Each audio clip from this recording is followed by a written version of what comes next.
Nag-iiba yung kulay. Nasundog niya ang kulay. Ano yung kulay niya? Yan. Para na siyang kahoy, di ba? Habang naglalakbay kami, meron kaming nakitang isang flying lizard na nakalublob sa tubig.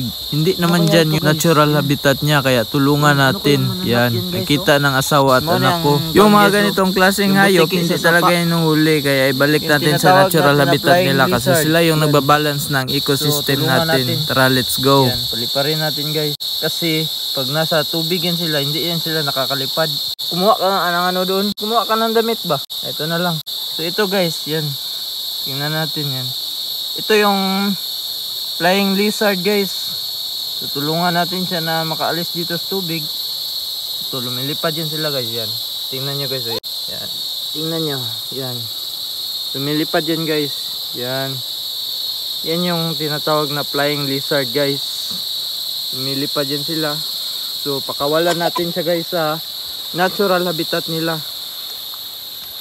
So dito guys, yan. Dapat yung mga ganito hindi talaga hinuhuli guys. Yan dito, pakawalan natin sila dito guys. Yan.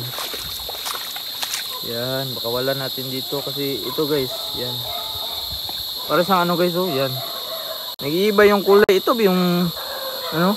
Nag-iiba yung kulay. Yan. Parang ano siya? Yan oh. Yan. Pakawalan natin dito guys sa ano, natural habitat niya guys. Yan. Pakawalan natin yan sa bahay nila.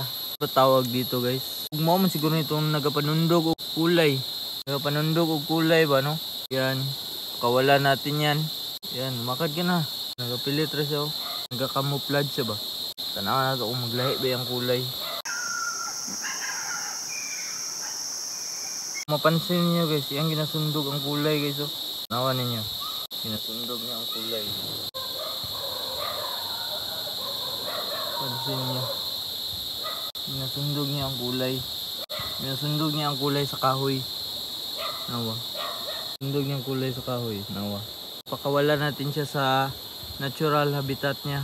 Yung katangian niya guys. Sinusundog niya yung ano. Sinusundog niya yung ano ba.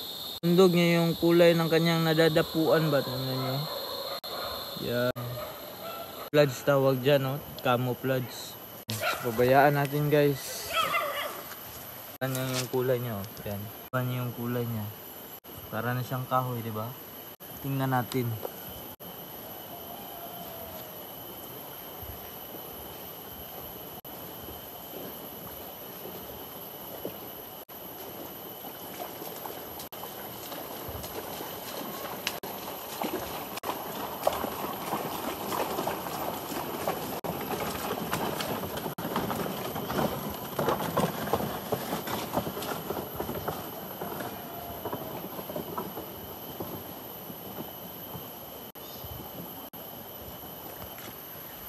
Wala.